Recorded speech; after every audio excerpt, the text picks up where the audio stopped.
pleasure is to introduce Janet Etty-Leal. The last time the two of us met was at the Supreme Court. No, we hadn't been charged with anything.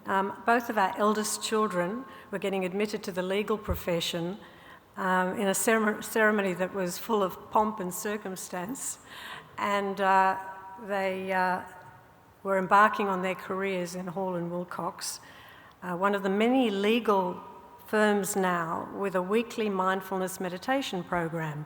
And that one happens to be run by Craig. But in fact, you may be surprised to know how much mindfulness meditation has penetrated the legal world. Janet's consultancy, Meditation Capsules, has provided mindfulness life skill programs for organisations in Victoria and interstate. She's worked across a diverse range of sectors and was in education way before Smiling Mind was there.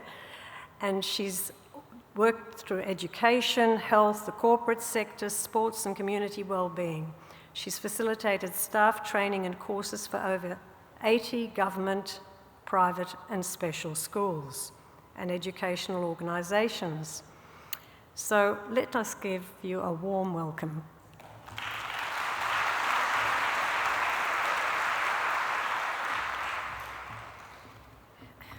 Thank you, Ruth. And good evening, everyone, and it's a great thrill to be in this magnificent space with so many kindred spirits. And before I start, I'd actually like to express my admiration and gratitude for Paul Majewski, who's just this quiet achiever who's really an ambassador to meditation over so many years. So thank you, Paul, and thank you, Stephen. And I also would like to mention my incredible debt of gratitude to Dr. Ian Gawler, because he has provided inspiration, guidance and training over decades. I've been a kind of groupie of Ian Gawler's for decades, going out there and doing courses, and if it wasn't for his meditation teaching course, I wouldn't be standing here. And also introduced me to Bob Sharples, who's my professional mentor. And so over the years, because I am a teacher, I'm an art teacher, and I've had my own personal tsunamis and I have had depression, and you learn so much through these times. And it was so profound for me, the learning, that I just had to leave the art room, and I had this incredible naive, probably, zealous desire to share these skills with children. And this was 16 years ago, and I was foolhardy enough to call myself a meditation consultant. And of course, the doors didn't open in education, because as other speakers have said, the mindset was that it was fringe stuff. It was for maybe vegetarians and monks, but not the average, not for school curriculum. So I had to kind of sneak it in. And my first programs were, I actually called them stress management. Schools got that. Stress management study skills for year 12. And I've been chipping my way down ever since, because I'm actually secondary trained, but I quickly realised it's really great to start this skill development early.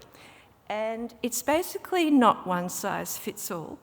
There's a range of wonderful opportunities for children from all walks of life, and I've had the privilege of working with huge range of schools, primary, government, Jewish, Catholic, special needs, even a Muslim school recently. And so basically, when you think about children, whenever you face class, you are facing diverse learning styles, diverse personalities. So what I've found is I've learned a great deal, and I continue to learn. I feel like every lesson is my next level of learning. I've learned so much from the children, and it's been a thrill to develop a palette of possibilities. So basically, now schools, initially, as I said, it was almost impossible for them to return my phone calls. And now they're willing to give a whole day for me to run staff PD sessions. And as we've heard from other speakers, mindfulness is actually embraced in the curriculum. I'm running all my lessons during curriculum time. And it's wonderful to see what's happening in schools. Schools are beginning to embrace events now. Whole school assemblies. This is actually in Mount Gambier in South Australia. And I'm doing whole school assemblies for specific days, for Harmony Day. In September, I'm looking forward to working with Auburn South Primary for International Peace Day. We're going to have over 700 students meditating together. And basically, I never thought about this, but I've just responded to what people have asked me to do, and now the ball is rolling in early learning centres. So I'm working constantly with 3 and 4-year-olds, and what I love to do is really share play-based approaches, developing curiosity. And there's a wonderful book I have at home called Educating from the Heart, and in the preface of that book, Paul Houston says, as parents and teachers and educators, we are the keepers of children's possibilities. And the real intent of education is to draw children out, to guide their discoveries. And that is really my aim with the work. And so realising we have lots of fun. I have over the decades studied Qigong, yoga, Feldenkrais, and lately Nia. And so I'm really, it's a great pleasure to bring these modalities to children. And when I work, I have a whole lesson with children. We always start with our shoes off, that term of finding your feet. So I was thrilled to actually over the holidays read Oliver Sacks' last book, On the Move. And he actually said that the sense of proprioception, whole body awareness, is more important. He considers it to be the most important sense to develop. So that's really a passion of mine, holistic awareness, children really connecting from the ground up, feeling their balance, feeling their strong points, connecting to where their bones are in space. So those children are just tipping across with the breath that's, filling the soles of the feet, and beginning to be a growing kind of physical literacy of noticing states that we're, are constantly, the constant fluctuations of states of being, from tight holding to letting go, relaxation. And it's a joy to share mindful movements. And I encourage teachers to find their comfort in this. It can just be stretching. I think with the amount of technology children experience, it can be so disembodying. And it's really a wonderful thing to bring them home, a sense of coming home to their bodies. And even dancing with Lycra. Really simple things. And I'm always humbled by how enthusiastically children receive these simple practices. And it's always a joy for me because I'm an avid gardener, and I purposely keep cultivating ranges of plants that have amazing colours, amazing textures, amazing smells. And it always amazes me how thrilled the kids are to just spend time with these simple gifts of nature.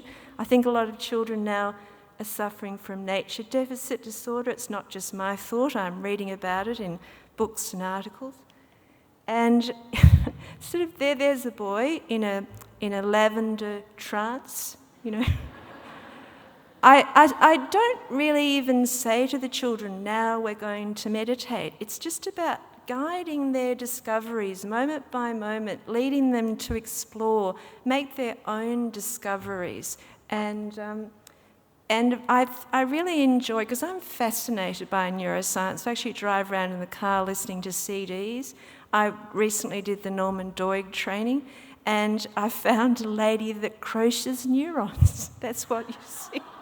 The children, I have to actually count them because they love them so much, they actually put them in their pockets. They actually try to pocket them.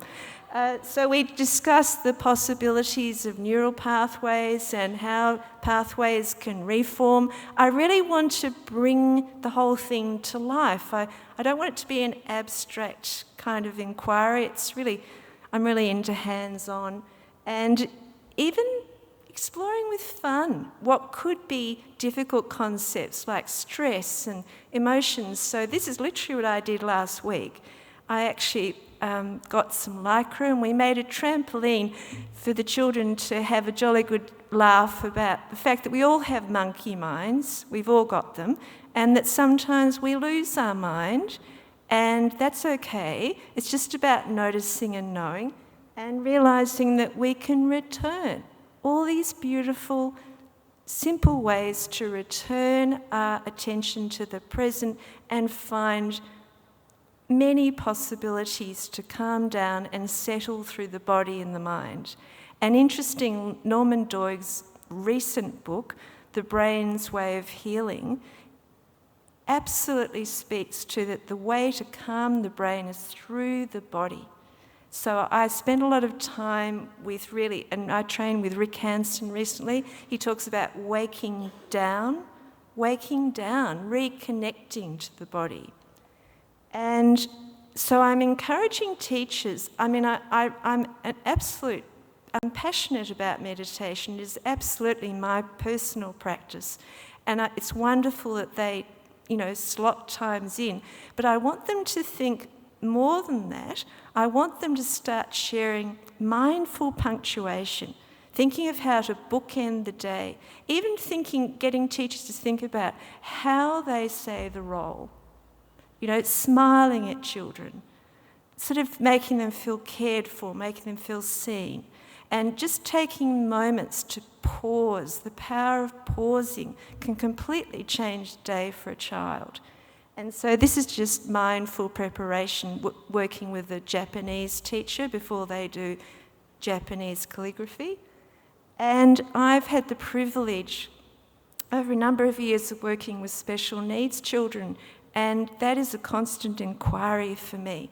And the most wonderful lesson I've had all year was when I brought my Jack Russell in. And funnily enough, since I've had that experience, I've actually, last year I was at the Positive Schools Conference, and there was a school from Echuca, and they have a therapy dog program in their school. I actually know of a growing number of schools that have dogs as part of the community. And I think children really need these grounding experiences, and dogs bring a wonderful presence. I couldn't believe how my rather highly-strung Jack Russell rose to the occasion. She even sat there meditating with us all. And so it's a real privilege to be with children making these amazing hands-on discoveries, discovering safe places inside their bodies, and all these strategies they can use, all these simple skills to take care of their bodies and minds. It's a practice of kindness, and this is key. We increasingly realise that social learning is so important. It transcends culture and religion and socio-economic groups. And as Pauline was saying, when you share a deep meditation experience, it is palpable, and it's almost beyond numbers and words. It's very hard to measure, but it's the most moving and wonderful thing to share with children and to experience. And I'm also often asked when I work in schools to work with parents, and that is a parent-child workshop, and that's a thrill, because if we're starting to educate parents, I also, when I do a PD for staff, I do ask them to invite the administration staff. I'm looking for a whole school culture to be developed. And one of the most unexpected and delightful things I've found with the schools that I've worked with is these incredible initiatives they're making.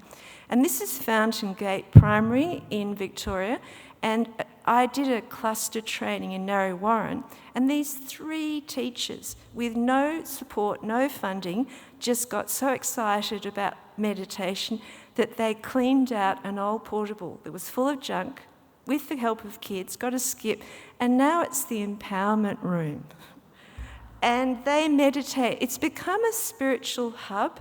They use it for counselling, storytelling, meditation, and the staff have Turkish coffee mornings in there. And everything you see was donated. A friend of one of the teachers actually made that quilt. I use one. I've made a quilt like that too, just out of remnants, and it creates a sacred space for children. And this is an outdoor mindful space.